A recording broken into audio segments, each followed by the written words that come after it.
नमस्कार, आप देख रहे हैं आई इंडिया और आई इंडिया पर आज हम लेके आए हैं रक्षाबंधन से संबंधित तमाम जानकारियां, जो कि बहुत भ्रांतियां हैं इस बार रक्षाबंधन को लेकर, तो हम उसको स्पष्ट करेंगे आचार्य जी के माध्यम से।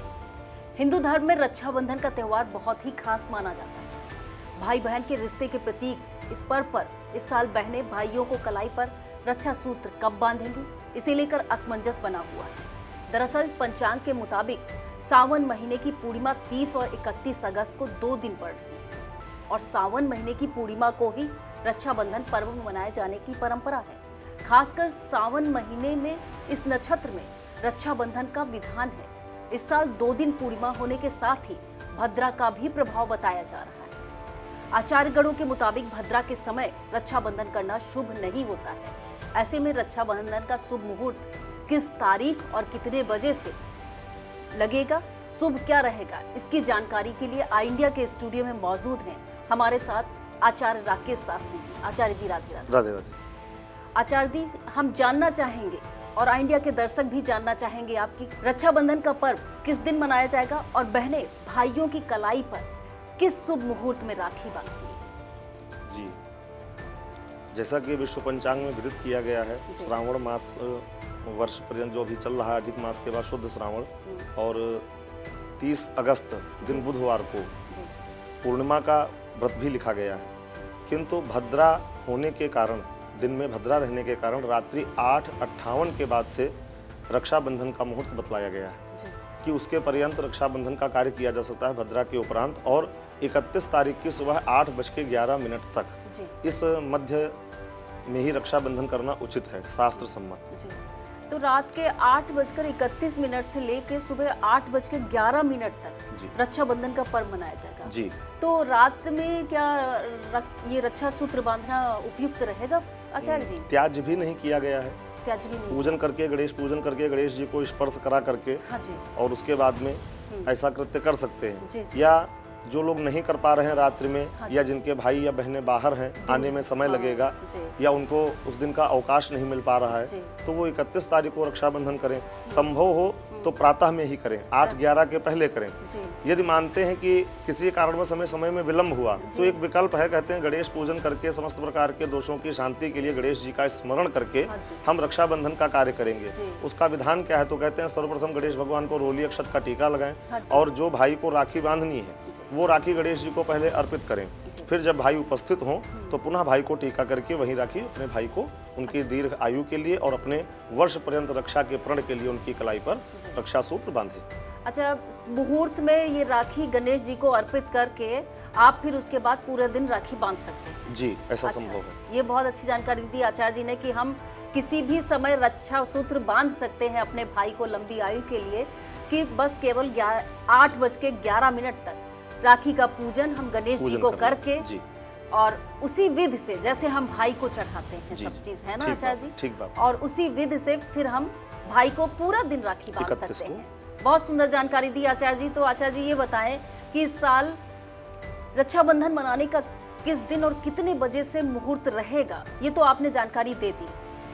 तो ये मुहूर्त भद्रा के समय क्यों नहीं किया जा सकता है पूजन? हमारे शास्त्रों में किसी भी मांगलिक कार्य में भद्रा का परिहार किया जाता है, अर्थात भद्रा ना हो, समय ठीक हो, उचित हो, तो भद्रा का परिहार करते हैं। भद्रा का तात्पर्य ये लिया गया है कि मेष, मिथुन, वृष, कर्कट, स्वर्गीय 4 राशियों पे चंद्रमा जब रहते हैं तो स्वर्ग लोक की भद्रा होती है। कन्या, तुला, मिथुन, धनु, नागे, कुंभ, मीन, अरि, केसर, मर्ते, विचरति भद्रा त्रिभुवन मध्य, अर्थात स्वर्ग लोक की भद्रा को शुभ माना गया है। किंतु किसी भी कार्य में भद्रा का परिहार करके ही कार्य करना चाहिए, ताकि उसमें किसी प्रकार की कोई विघ्न बाधा न आने पावे। मतलब भद्रा को जो है अवॉइड करना चाहिए। जी, एकदम। हाँ, भद्रा का परिहार करके ही कार्य करें। जी जी। तो रक्षाबंधन पर्व का क्या खास महत्व है? देखिए, सनातन से हमारे धर्म में परंपरा चली आ रही है। हमारे सनातन संस्कृति में हर एक पर्व का विशेष महत्व है। जैसे कि रक्षाबंधन का पर्व है, श्रावण के अंतिम दिवस पूर्णिमा को मनाया जाता है। उस दिन 3 पर्व मनाए जाते हैं। 3 पर्व, जैसे कि एक रक्षाबंधन हुआ, एक संस्कृत दिवस हुआ, और एक श्रावणी उपाकर्म है, जो कि विशेषकर काशी में या जहाँ पर गुरुकुल इत्यादि के विद्यालय चल रहे हैं वहाँ पर आचार्यगण जल में स्नान करके प्रातः काल के समय जनेऊ का पूजन किया जाता है। श्रावणी उपाकर्म कहा गया है, संज्ञा दी गई है। बड़ा अच्छा कर्मकांड है वो। और संस्कृत दिवस, प्रत्येक गुरुकुल में संस्कृत का, वेद का पूजन करना, ये तमाम ऐसे पर्व हैं। किंतु रक्षाबंधन की विशेषता ये है कि एक विशेष मुहूर्त में, जैसे बताया गया कि भद्रा के परिहार के उपरांत एक विशेष मुहूर्त में बहनें अपने भाई की कलाई पर एक रक्षा सूत्र बांधती हैं। उस रक्षा सूत्र का महत्व यह लिया गया है साहब कि वर्ष पर्यंत भाई की दीर्घ आयु हो, वर्ष पर्यंत कोई विघ्न बाधा न आने दें, ऐसी बहनों की कामना होती है। और रक्षा बांधने के बाद में बहनें अपने भाई से यह भी वचन दिलाती हैं कि वर्ष पर्यंत आप हमारी भी रक्षा करेंगे। तो दोनों लोगों की उन्नति के लिए, दोनों लोगों की समृद्धि के लिए, दोनों लोगों की रक्षा के लिए रक्षाबंधन का पर्व मनाया जाता है। बहुत सुंदर जानकारी दी आचार्य जी आपने। और हम जानना चाहेंगे कि जो आप कुछ खास ऐसा हो रक्षाबंधन पे जो और बहनें कुछ कर सकें, उसकी जानकारी हमारे दर्शकों को जरूर दीजिए। जी अवश्य जी। वैसे पंचांगों में स्पष्ट लिखा गया है। हाँ जी। चलन चल रहा है, लोग कह रहे हैं कि हर त्योहार 2 दिन के हो रहे हैं। जी, ऐसा नहीं है। हाँ जी। समय की परिस्थितियों के अनुसार, विशेष योग के अनुसार कार्य किया जाता है। यहाँ पर भी ये निषिद्ध किया गया है कि भद्रा में रक्षाबंधन का कर्म नहीं करना चाहिए। चूंकि भद्रा हमको 30 तारीख बुधवार दिन को 8:58 तक है, उसके बाद नहीं है। लेकिन यह भी कहीं शास्त्र मत नहीं आया है कि रात्रि में रक्षाबंधन करना उचित नहीं है, पहली चीज। और हमारे सनातन धर्म के जो भी त्योहार हैं, चाहे वो होली हो, चाहे रक्षाबंधन हो, ये जब एक बार शुरू होते हैं तो ये जरूरी नहीं है साहब कि एक ही दिन चले। काफी समय तक चलते हैं। जो भाई जब उपस्थित होता है, बहनें तब राखी बांधती है।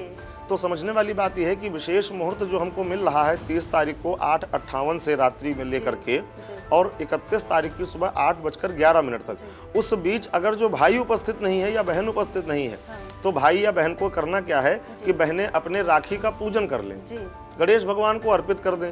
जरूरी नहीं है आप मंदिर में जाएं, घर में भी गणेश जी उपलब्ध हैं, उनका पूजन किया जा सकता है, वहां पर निवेदन किया जा सकता है। और उसके बाद में जब उपस्थित हो तो उनको टीका इत्यादि करके विधिवत रक्षा बांधन का कर्म अपना कर सकते हैं। विशेष यही है कि रक्षा बांधते समय ध्यान रखें कि बांधने वाले का मुख अर्थात भाई का मुख पूर्व दिशा को हो, बहन का पश्चिम मुख हो, आसन या चौक पर बैठ करके करें, जमीन पर नहीं बैठते हैं, कोई आसन होना अनिवार्य है। और भगवान का स्मरण करते हैं, पहले भगवान का ध्यान करते हैं दीर्घ आयु के लिए, लंबी आयु के लिए, समस्त प्रकार के विघ्नों की शांति के लिए। उसी प्रकार से भाई को भी एक अपने मन में यह स्मरण करना चाहिए कि जो यह ऋण हमारी बहन ने हमको दिया है, हमारी रक्षा बांधा है, इसका हम ऋण कैसे उर्ण करेंगे, तो हम वर्ष पर्यंत उसकी रक्षा करेंगे। ऐसी कामना के साथ में रक्षाबंधन का पर्व मनाना चाहिए।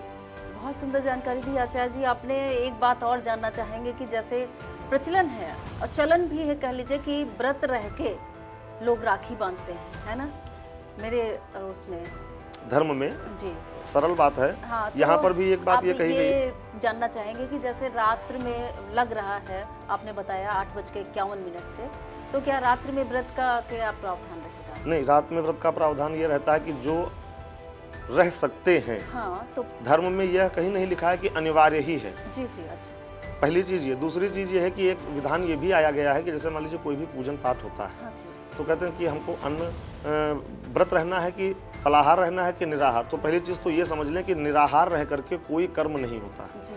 अगर जो निराहार रह करके ही कर्म होता, निराहार का तात्पर्य है सिर्फ हम जल लें अन्यथा और कुछ न खाएं, तो निराहार रह करके ही अगर जो कर्म होता तो फिर धर्म में फलाहार की उत्पत्ति ही क्यों होती?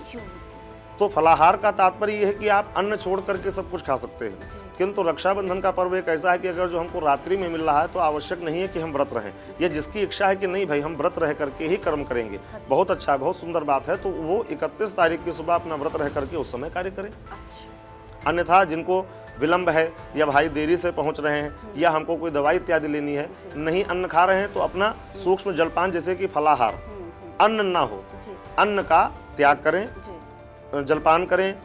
बहुत से वस्तुएं ऐसी आती हैं जो हमारे फलाहार में है, दूध है, फल है, मिष्ठान है, नाना प्रकार की वस्तुएं हैं, तो वो फलाहार ग्रहण करके भी कर्म कर सकते हैं। लेकिन हाँ, निराहार कतई न रहे। निराहार रह करके कोई भी कार्य नहीं किया जाता है। आचार्य जी का कहने का मतलब है कि अगर कोई दवा खाता है, कोई बीमार है, तो उस स्थिति में आप फलाहार करके व्रत का पूजन अर्चन कर सकते हैं विधि विधान से। तो बहुत सुंदर जानकारी दी आचार्य जी आपने कि रात्रि में व्रत न करके सुबह व्रत करके 8:31 तक भगवान गणेश की पूजा अर्चना करके आप राखी किसी भी समय दिन में बांध सकते हैं। बहुत सुंदर जानकारी दी आचार्य जी, आपका बहुत बहुत धन्यवाद। राधे राधे। राधे राधे।